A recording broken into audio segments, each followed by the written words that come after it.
Catch details mister B ఛానల్లో కింద link ఉంది. సినిమా అయిన మహా నేను మిస్టర్ బి మాట సూటిగా ఉంటది, మ్యాటో క్లియర్ గా ఉంటుంది. మ్యాటోలోకి వెళ్దాం. తెలుగు సంచలనం బాహుబలి 2 రిలీజ్ అయ్యే 2 వారాలు అయిపోయింది. 14 రోజులు. What a memorable journey. Historical 14 days. ఈ 14 రోజుల్ని చరిత్ర చాలా రోజులు గుర్తుపెట్టుకుంటది. విడుదలైన దగ్గర నుండి సెకండ్ వీక్ కంప్లీట్ అయ్యే వరకు కూడా ప్రతి రోజు ఏదో ఒక సంచలనం. ఎవ్రీ డే ఏదో రికార్డు పగిలింది, కొత్త రికార్డు క్రియేట్ అయిందని చెప్పుకుంటూనే వస్తున్నాం. చివరికి నిన్న 14వ రోజున కూడా ఓ రికార్డు పగిలింది, కొత్త రికార్డు క్రియేట్ అయింది. చెప్పుకున్నాం హిందీ వాళ్ళు ముచ్చట పడుతున్నారు. ఇండియా వరకు ఓ హిందీ సినిమా కలెక్ట్ చేసిన అత్యధిక నెట్ దంగల్ పేరు మీద ఉంది, 387 కోట్లతో. ఆ రికార్డుని బాహుబలి 2 హిందీ వెర్షన్ 14th డేన సక్సెస్ఫుల్ గా బ్రేక్ చేసింది. 15వ రోజు కలెక్షన్లతో ఇండియా వరకే 400 కోట్ల నెట్ వసూలు చేసిన తొలి హిందీ సినిమాగా బాహుబలి 2 అవతరించనుంది. ఓ డబ్బింగ్ ఫిలిం స్ట్రైట్ హిందీ సినిమాలకు కూడా సులువుగా సాధ్యపడని విషయాన్ని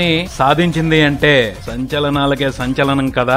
దంగల్ రికార్డ్ ని బాహుబలి 2 అధిగమించేయడంతో బాలీవుడ్ ట్రేడ్ పండితులు కూడా అంగీకరించేశారు. బాహుబలి ఏ రికార్డుల్ని మిగల్చలేదు, అన్నిటినీ తుడిచేసింది అని. ఈ 2 వారాలు కూడా అద్భుతమైన ప్రయాణాన్ని సాగించింది బాహుబలి 2. ప్రపంచవ్యాప్తంగా ఈ సినిమా రిలీజ్ అయిన అన్ని చోట్ల బ్రేక్ ఈవెన్ ఫార్మాలిటీ కంప్లీట్ అయిపోయింది. అందరూ లాభాలు తీసుకుంటున్నారు. ఎన్ని రికార్డులు పగిలినాయి అని కాదు, ఎంత లాభం వచ్చింది అని చూసుకున్నా కూడా బాహుబలి 2 సరికొత్త రికార్డుని క్రియేట్ చేసే అవకాశాలే కనిపిస్తున్నాయి. అమెరికాలో కూడా అక్కడే డిస్ట్రిబ్యూటర్స్ ప్రాఫిట్ జోన్ లోకి ఎంటర్ అయ్యారు. 2 వీక్స్ కంప్లీట్ అయ్యేప్పటికీ అక్కడ $18 మిలియన్ బాహుబలి 2 కలెక్ట్ చేసి ఇంకా జోరు కొనసాగిస్తున్నాడు. 3rd వీకెండ్ కంప్లీట్ అయ్యేప్పటికీ $20 మిలియన్ సాధించిన తొలి ఇండియన్ సినిమాగా చరిత్రకెక్కనుంది బాహుబలి 2. ఇక 2 తెలుగు రాష్ట్రాల విషయానికి వస్తే 14 రోజులు ఏ రోజుకు ఆ రోజు అన్ని రోజులు కలుపుకుని ఆల్ టైమ్ రికార్డులు క్రియేట్ చేస్తూనే బాహుబలి తెలుగునాట ప్రభంజనాన్ని కొనసాగిస్తున్నాడు. 14వ రోజున కూడా సినిమా 4 కోట్ల షేర్ వసూలు చేసింది. దీంతో 2 వీక్స్ మొత్తం షేర్ 160 కోట్ల మార్కుని దాటింది. నైజాం లో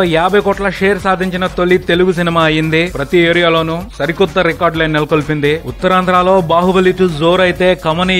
అక్కడి ప్రేక్షకులు మా గొప్పగా బాహుబలిని ఆరాధిస్తున్నారు. 14 రోజులకే 21 కోటి షేర్, బ్రహ్మాండం అసలా. ఇక శుక్రవారం నుండి 3rd వీక్ మొదలవుతుంది. కొత్త సినిమాలు రిలీజ్ అవుతున్నాయి, కొన్ని థియేటర్లు తగ్గుతున్నాయి. బాహుబలి స్పీడ్ ఇంకొంచెం తగ్గే అవకాశాలు కనిపిస్తున్నాయి. జనాల్లో అయితే క్రేజ్ ఇంకా తగ్గలేదు. 3rd వీకెండ్ లో కూడా మంచి నెంబర్సే స్కోర్ అవుతాయని ట్రేడ్ ఎక్స్పెక్ట్ చేస్తుంది. చూడాలి మరి ఏం జరుగుతుందో. మొత్తానికైతే 2 వారాలకు గాను బాహుబలి ప్రపంచవ్యాప్తంగా 1250 కోట్ల గ్రాస్ మార్క్ ని టచ్ చేశాడు. ఫుల్ రన్ మీద 1500 కోట్ల మార్క్ దాటడం ఖాయమని స్పష్టత చేసింది. చూద్దాం ఆ చరిత్ర ఏ రోజునో. మరిన్ని అప్డేట్స్ కోసం please do subscribe Maruthi talkies. Thank you.